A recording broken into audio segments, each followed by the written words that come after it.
Selamat pagi, Bapak-bapak. Selamat pagi, Yada dan Pak Farah. Oke, Bung Tigor, Pak Farazandi saat ini masih coba kami hubungi, nanti mungkin akan bergabung di tengah-tengah perbincangan kita. Saya langsung ke Bung Tigor. Bung Tigor, Baik. sebelum saya bertanya, Anda sebagai pengamat transportasi, begitu saya mau nanya dulu, Anda pakai sepeda juga nggak, Bung? Iya, iya, iya. Nah, saya lagi mau bersepeda, tapi agak jauh dari Jakarta. Oh, baik. Oke, Anda sendiri kalau melihat kebijakan yang rencananya akan dikeluarkan sekarang lagi diuji coba di jalan layang nontol Kasablanka hingga ke sedikit ke Palmeras itu seperti apa melihatnya, Bung Tigor? Itu rencana itu atau uji coba itu sangat berbahaya, Bu, ya, dan sangat diskriminatif dan juga melanggar hukum, ya. Sangat berbahaya. Kenapa? Jalan layang nontol Kasablanka itu kan sepeda motor aja nggak boleh lewat. Mhm. Alasannya kan karena anginnya begitu kencang. Coba Ya. aja, Bung. Kita kan pernah naik mobil buka jendela deh kalau lewat itu. Dengan kecepatan 40 sampai 60 km per jam itu anginnya kencang banget kan. Nah, terus ditambah lagi pemisah jalannya rendah sekali itu rentan bahaya. Kita tahu sudah beberapa kali terjadi kecelakaan ya, Mhm. pengemudi sepeda itu jatuh ke bawah gitu. Itu pertama. Dua, dia diskriminatif. Kenapa kok cuma pengguna sepeda road bike gitu ya, yang boleh lewat situ? Nanti sepeda yang lain gimana? Yang olahraga lain gimana? Gitu. Bisa juga nanti sepeda motor bilang, loh kok saya nggak boleh lewat? Padahal kendaraan saya lebih berat daripada sepeda. Gitu. Langgar hukum juga. Kan di Undang-Undang Nomor 22 tahun 2009 tentang lalu lintas dan angkutan jalan dikatakan bahwa jalan raya itu untuk bertransportasi. Oke. Itu. Ini Jadi, karena Bung Tigor nggak pakai sepeda road bike kali, jadi melihatnya kurang cocok nih. saya saya saya bersepedanya untuk fun-fun aja gitu loh, Bu, ya kan? Oke. Karena bersepeda itu kan prinsipnya gini. Minggu lalu saya baru bikin bikin Zoominar ya sama teman-teman pesepeda, Bu. Ya. Ya, Zoominar. Itu dari berbagai komunitas, ada yang untuk transportasi, ada yang seli biasa, senang-senang, ada yang olahraga juga, ada yang road bike juga, ada juga yang MTB gitu ya. Mhm. Nah, itu mereka mengatakan gitu loh, kita tuh bersepeda itu untuk senang-senang Ya. gitu loh. Jangan jadi polemik gitu loh. Nah, kalau masalah polemik ini kan masalah perilaku yang bikin itu gitu jadi Ya. masalah kan jadi polemik. Nah, kalau begitu harusnya kita tuh bersepeda dengan baik supaya tidak jadi polemik gitu loh, berperilaku yang baik gitu. Satu, kedua, Pemprov ini harusnya mendekati penyelesaian masalah itu sesuai dengan kebutuhan masalahnya. Kalau ini persoalan polemik perilaku ya harusnya bagaimana ditumbuhkan perilaku yang baik gitu. Tapi Kebijakan yang keluar ke arah sana seharusnya. Bung Tigor, ini kan kalau kita dengar sebelumnya memang pernyataannya kan untuk memberikan pelayanan terbaik untuk semua. Memang dianggap bahwa pengguna sepeda road bike ini di beberapa waktu terakhir ini meningkat daripada membahayakan di tengah jalan. Oke lah, dicoba di jalan layang nontol ini selama kurang lebih 2 jam berarti ya, jam 6 sampai jam 8 pagi hari weekend begitu. Bukankah ini malah menjadi lebih baik harusnya? Nah, teman-teman yang road biker juga waktu acara kami Juminar tadi ya, para pesepeda, itu mengatakan ya harus seperti itulah ya. Kita saling menghargai saja di jalan raya untuk keselamatan ya. Nah, harusnya kreatif juga mencari arena, mencari tempat. Fakta ada pesepeda berbagai macam kategori atau tipe itu yang harus difasilitasi oleh Pemprov. Bukan dicampur begitu. Seperti sekarang kalau kebijakan yang sekarang ini kan nanti dicampur di jalan layang nontol sama di jalan Sudirman Tamrin. Itu sudah nggak tepat dan itu melanggar Oke. hukum dan itu berbahaya gitu loh. Tinggal sebetulnya bisa aja. Kalau memang mau ya kayak saya nih ya, saya MTB ya, saya cari tempat itu loh. Kalau road biker tadi saya lihat juga ada road biker kok. Ya. Di beberapa pemukiman dia jalan nggak pakai apa berbondong-bondong kayak gitu loh. Satu baris aja gitu loh. Oke. Nggak pakai perilaku gaya peleton begitu gitu. Nah, jadi bisa aja, misalnya kalau mau, kemana saya lihat, ada mereka udah mulai itu disentuh. Mereka masuk bayar ke Sentul, arena sikil Sentul, para road biker gitu. Kenapa nggak ke situ gitu loh? Oke. Anda melihatnya sebenarnya sudah ada lintasan yang lebih bisa dimanfaatkan untuk bersepeda road bike ini berarti Bung Tigor ya? Ada dan tapi juga harusnya Pemprov memfasilitasi. Oke. Gitu loh, supaya tidak terjadi konflik horizontal. Karena kalau begitu nanti yang terjadi adalah yang paling dikorbankan adalah pesepeda secara umum, Bung. Jadi jelek. Oke, Bung Tigor, tahan dulu sampai di situ. Informasinya ini anggota Komisi B DPRD dari fraksi PAN, Pak Farazandin sudah bergabung. Tapi sebelum kita nanti, kita sapa dulu Pak Farazandi. Selamat pagi Pak Farah. Selamat pagi. Oke, Pak Farazandi, nanti sebelum saya ke Anda, ini ada live dulu di lapangan dari tim liputan Kompas TV karena informasinya bahwa rencana hari ini kan akan ada aksi dari teman-teman komunitas sepeda bike to work dan beberapa komunitas lainnya sudah bergabung juga nih jurnalis Kompas TV Abel Sagita. Kita lihat dulu sebenarnya aksi ini jadi apa nggak sih Abel pagi ini? Ya Irenda dan juga saudara, untuk ke pagi ini memang sebenarnya rencananya memang akan ada aksi protes begitu dari komunitas Back to Work, di mana komunitas Back to Work ini adalah berisi masyarakat yang menggunakan sepeda namun bukan road bike, alias mereka ini menggunakan sepeda sebagai alat transportasi untuk bekerja seperti itu.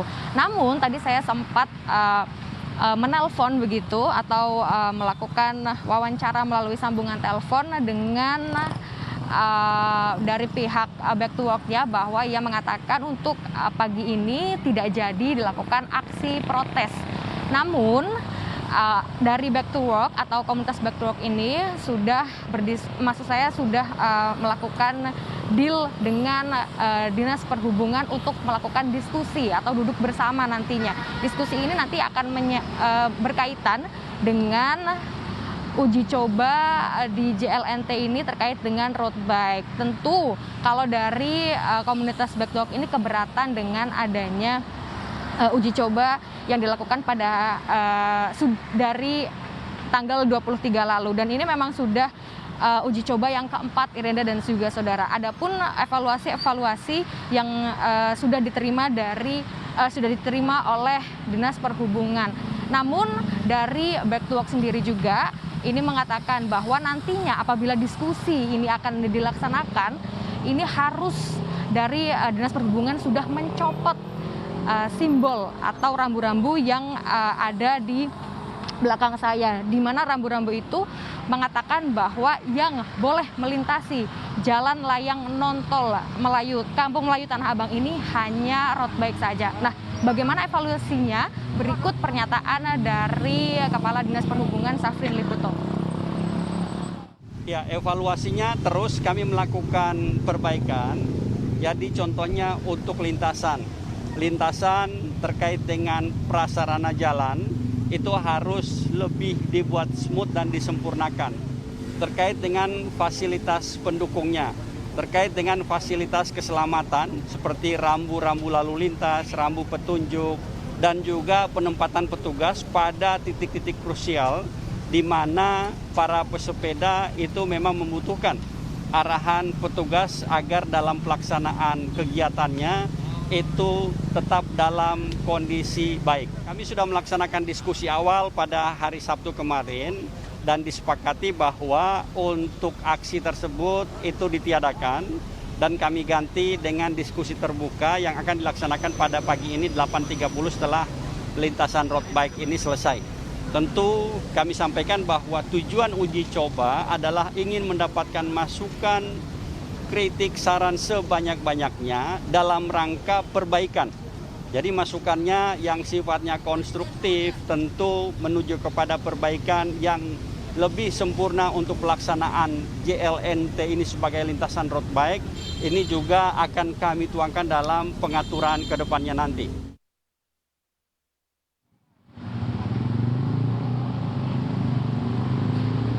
Nah, Rianda dan juga saudara, terkait dengan evaluasi yang sudah diterima oleh Dinas Perhubungan begitu, dan juga nantinya akan ada diskusi dengan komunitas Back to Work. Ini juga karena komunitas Back to Work ini merasa ada diskriminasi terhadap masyarakat yang menggunakan sepeda namun bukan sepeda road bike begitu, dan juga terkait dengan jalan non tol ini seharusnya tidak digunakan untuk sepeda begitu, karena memang kalau terkait dengan Undang-Undang Nomor 22 Tahun 2009 begitu, ini jelas akan melanggar hukum begitu, karena lalu lintas dipakai untuk sepeda yang seharusnya tidak pada jalurnya. Kembali ke Anda. Oke, Abel Sagita langsung dari JLNT Kampung Melayu Tanah Abang ya, Jalan Layang Nontol Kampung Melayu Tanah Abang tadi melihat langsung, memantau langsung bagaimana jalan uji coba keempat untuk sepeda road bike di JLNT ini. Bung Tigor, aksinya tidak jadi, diubah menjadi diskusi. Tadi Pak Syafrin Liputo bilang Kadisub DKI Jakarta untuk meminta masukan dan kritik atas uji coba yang akan dilakukan selama ini, termasuk juga nantinya akan mengevaluasi. Tanggapan Anda? Ya, saya pikir sayang sekali ya aksinya nggak jadi ya. Harusnya itu tetap jadi, jangan sampai dikooptasi oleh Pemprov DKI Jakarta tuh teman-teman gitu loh. Karena nanti yang jadi masalah kena stigma tadi saya katakan pesepeda secara umum. Kalau pendekatan penyelesaian masalahnya tidak tepat, itu satu Bu.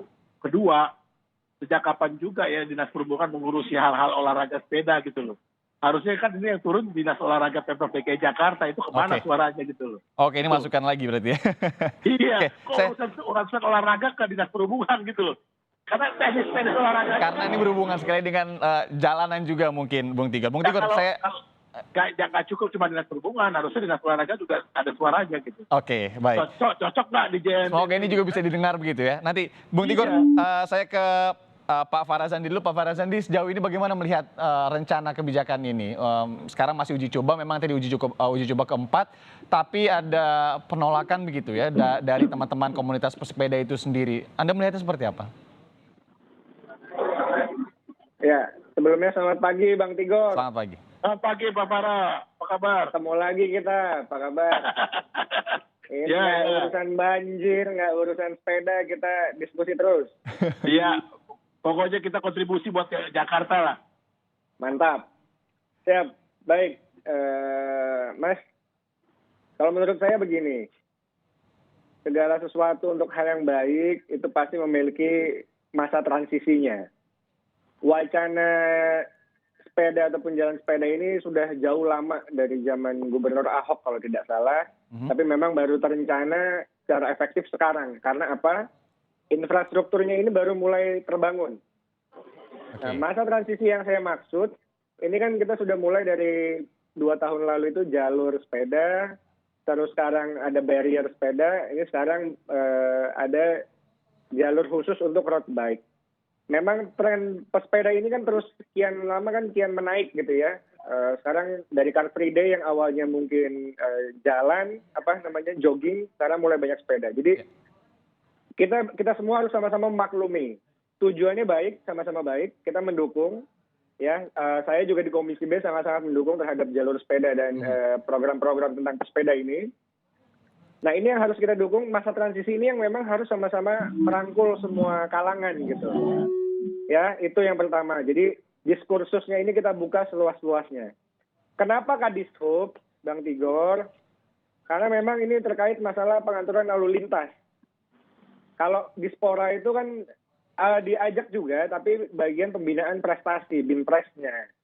Nah, ini yang sejalan. Kita kan pengen sepeda ini menjadi salah satu alat transportasi, bukan hanya untuk rekreasi dan prestasi saja. Oke. Nah, ini misi panjang di DKI Jakarta yang harus sama-sama kita rangkul seluruh elemen masyarakat.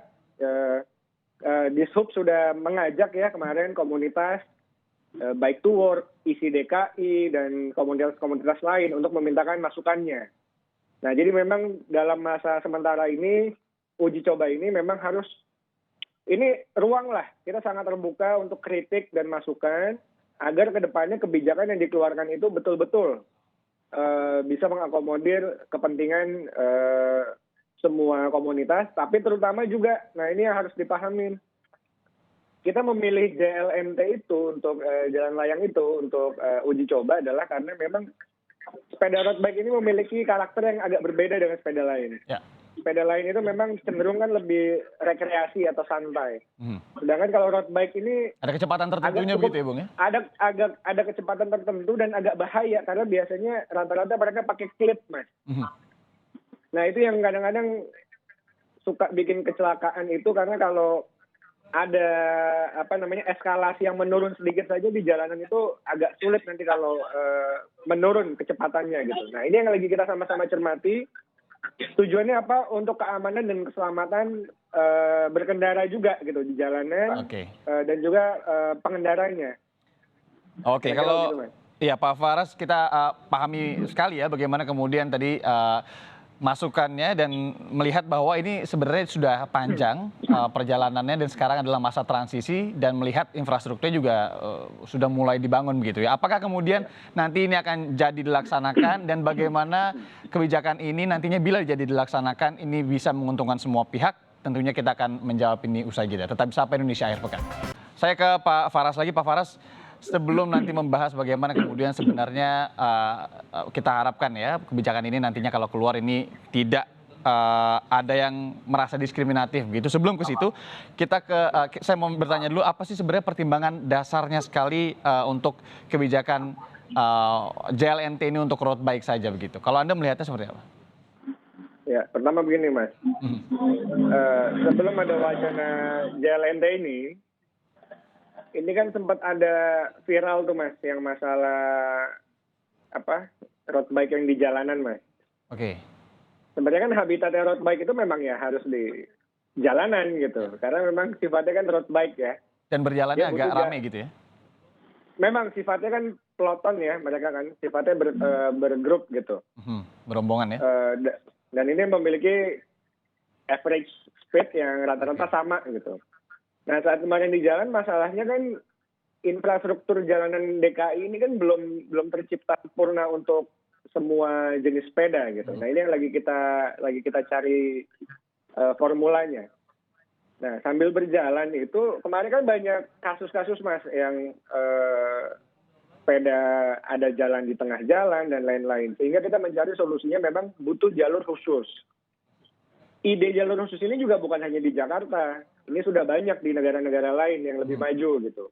Dan sudah punya infrastruktur untuk para pesepeda. Nah, ini yang lagi kita uji coba. Inisiatif untuk menggunakan jalan layang ini juga menurut saya bukan suatu keistimewaan. Kita hanya berinisiatif dan secara kreatif mencari infrastruktur mana yang memang mungkin yang sudah ada yang bisa kita gunakan. Yang paling cocok begitu ya? Iya. Sementara ini kan kita melihat kenapa Dishub memberikan masukan, mungkin di jalur sana itu yang cenderung lalu lintasnya pada jam-jam tertentu lebih sepi. Dan itu secara infrastruktur jalanan juga memadai untuk sepeda dengan kecepatan yang cukup tinggi. Dan itu kan di JLNT itu kan juga cukup luas, Mas. Jadi untuk kalau main bergrup atau berpeloton itu cenderung lebih aman gitu. Nah ini memang masih menjadi inisiatif yang perlu dikaji gitu ya. Tentunya bagi saya pribadi ini jalan layang ini juga bisa hanya bukan untuk road bike ke depannya. Bisa saja mengakomodir semua kalangan sepeda, tapi tentu dengan beberapa catatan-catatan. Contoh, misalnya kita hindari ada pelang yang membuat dikotomi terhadap para sepeda. Oke. Nah itu kita hilangkan. Tapi Pak Faras dampaknya seperti apa kalau memang Anda melihat ini bisa digabung gitu ya jenis sepedanya nanti demi tidak diskriminatif kepada satu kelompok sepeda saja misalnya digabung road bike di situ juga ada nanti mungkin sepeda lain di sana juga ada risikonya kan? Nah itu yang harus dipisah jalurnya Mas. Oke. Nah, itu kan cukup besar. Nah itu kan bisa dipisah. Tapi sekali lagi ini butuh dari uji coba ya. Ini belum final, jadi memang makanya tolong sama-sama dimaklumi semua kalangan, semua elemen, biarkan uji coba berjalan, sehingga nanti evaluasinya yang menjawab. Nah, yang kedua, biasanya Mas, kalau pesepeda itu yang sifatnya rekreasi, itu tidak hanya bersepeda dengan kecepatan santai, tapi juga ada biasanya nongkrong dan foto-foto. Nah, ini sehingga kalau di jalan, bertemu dengan sepeda dengan kecepatan yang cukup tinggi, nah ini yang kadang-kadang agak mengganggu lalu lintas. Nah ini yang sama-sama kita lagi cermati dan cari solusinya, Mas. Oke, kalau Pak Faras sendiri nanti rencananya akan mengusulkan bisa digabung atau tidak dengan kelompok sepeda lain nih? Kalau saya melihat pertama, ini sebelumnya kalau memang khusus untuk road bike tidak ada masalah. Oke. Bukan suatu keistimewaan, karena jamnya pun dibatasi. Dan itu juga hanya hari weekend, untuk hari Minggu kalau tidak salah. Nah, sedangkan jalanan lain itu bisa dimanfaatkan oleh seluruh pesepeda gitu. Jadi sebenarnya menurut saya tidak ada masalah. Semua memiliki hak Oke. dan fasilitasnya masing-masing menurut saya. Oke, baik Pak Faras. Bung Tigor, ini tidak ada keistimewaan kok, justru ini niatnya apa ya, mencocokkan begitu ya, bagaimana kemudian sifat dasar si road bike ini sendiri, bahwa kadang justru kalau di jalanan bukan di JLNT ini juga suka ada masalah karena banyaknya pengguna jalan lain misalkan yang merasa terganggu. Sekarang mau coba dicocokkan ke JLNT ini, makanya diuji coba. Menurut Anda Bung Tigor? Ya kalau masalah itu sih saya ngeliatnya gini, kenapa juga sejak awal ya di JLNT itu hanya mobil saja gitu, sepeda motor nggak boleh. Itu kan namanya kan pembagian penggunaan jalan untuk keselamatan, gitu. Jadi lihat itu, bukan berarti kalau ini untuk hanya road bike itu bukan diskriminasi, enggak. Ini logikanya berantakan, logikanya berantakan. Maksudnya gini, fakta bahwa ada road biker itu yang harus difasilitasi oleh Pemprov secara baik dan membuat kebijakan yang cerdas, begitu loh. Ya, carilah jalan yang lain.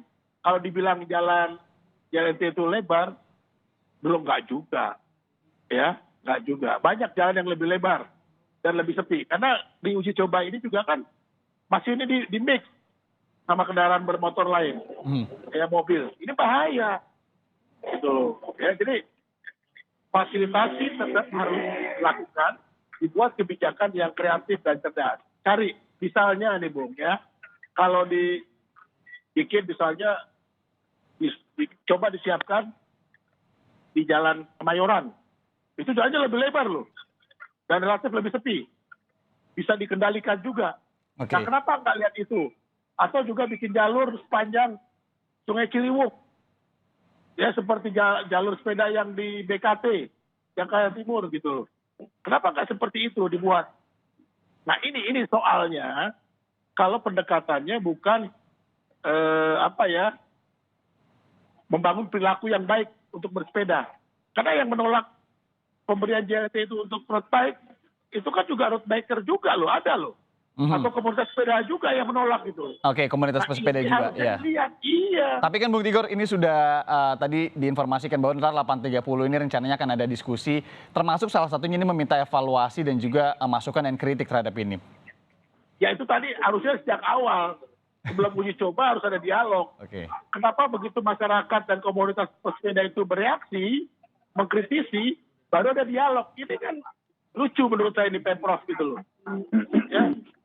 Jadi kalau udah sampai komunitas pesepeda itu juga mengkritisi, itu artinya apa? Ini rawan konflik horizontal. Gitu. Jangan sampai terjadi itu, harus ada kebijakan yang dibuat. Itu satu. Kedua, saya minta deh, kalau nanti mau dibuat JLNT untuk road bike, saya minta regulasinya apa, kebijakannya apa, deh. Jangan sampai liar gitu loh. Makanya saya bilang ini kebijakan liar, uji coba liar, karena nggak punya dasar hukum. Gitu. Oke, Bung Jadi Tigor. jangan kacau gitu loh. Bung Tigor dan Pak Faras ini terakhir juga mungkin untuk statement closing juga, mungkin saya mulai dari Bung Tigor dulu, harapannya seperti apa ke depan? Harapan saya adalah pesepeda itu memang harus diedukasi. Oke. Supaya bersepeda dengan baik, ya tidak bergerombol, tidak menuntut khususan karena kecepatan gitu, nggak bisa. Ya, bagaimana bersepeda punya etika untuk menjaga keselamatan dirinya dan juga pengguna jalan yang lain. Itu Baik. pertama. Kedua, bangun kebijakan yang cerdas, ya, berkeselamatan, tidak melanggar hukum. Itu menurut saya. Dan juga jangan bangun konflik horizontal. Karena nanti kasihan nih pesepeda secara umum. Kita tahu membangun budaya atau kebiasaan bersepeda ini cukup panjang loh, 10 tahun lebih. Oke. Jangan dirusak. Terus juga sudah bikin jalur sepeda mahal-mahal tuh, berapa Oke, Bung Tigor. miliar. Ya, Saya gitu. menangkap Pakai benar. ya pesan Anda, kebijakan pesepeda juga perlu diedukasi, kemudian tapi kebijakan fasilitasi boleh, tapi jangan kemudian melanggar hukum juga. Kalau Pak Faras seperti apa? Yang pertama, Pemprov DKI sangat serius dalam mengurusi urusan masalah sepeda ini. Karena Pak Anies sudah mencanangkan ingin menjadikan sepeda ini ke depan bisa menjadi alat transportasi. Jadi Pemprov DKI sangat serius mengurusi dari mulai kepentingan komunitas, infrastruktur, serta kebijakannya. Yang kedua, asosiasi seperti ISI DKI siap memfasilitasi untuk sosialisasi dan edukasi tentang bagaimana kepentingan, etika, kenyamanan, dan keamanan berkendara sepeda di jalan. Ya. Yang terakhir adalah saya mengajak seluruh elemen masyarakat, termasuk seluruh komunitas pesepeda, bisa menjadi bagian berkontribusi terhadap masukan-masukannya. Contohnya apa? Kemarin di SUP itu sudah membuka diskusi juga dengan berbagai komunitas. Di sana ada Bike to Work, ada ISI DKI, dan beberapa komunitas lain. Nah, di situ sebetulnya sudah diajak dan sudah hadir. Tahapan ini sudah maju sekarang ke uji coba. Nanti berikutnya evaluasi. Jadi ini belum mencapai sebuah kebijakan final, masih panjang, masih bisa dirubah, masih bisa disesuaikan. Tapi yakinlah tujuannya satu, untuk kenyamanan dan keamanan seluruh pesepeda dan perkendara di jalan. Oke, amin. Itulah semoga tujuan itu juga bisa tercapai ya, meskipun memang suara-suara yang masih memberikan penolakan gitu masih ada juga, tapi ini masih uji coba tadi yang disebutkan juga sama Pak Faras. Kita tunggu ya bagaimana kemudian hasil diskusi jam 8.30 nanti. Rencananya Pak Faras juga akan hadir di sana, mungkin Bung Tigor juga mungkin akan main juga ke sana kalau dekat nih ya. Bung Tigor, Azas Nainggolan, pengamat transportasi, terima kasih. Pak Farazandi Widinansyah, anggota Komisi B DPRD dari fraksi PAN, terima kasih juga telah meluangkan waktu pagi ini di Sapa Indonesia Akhir Pekan.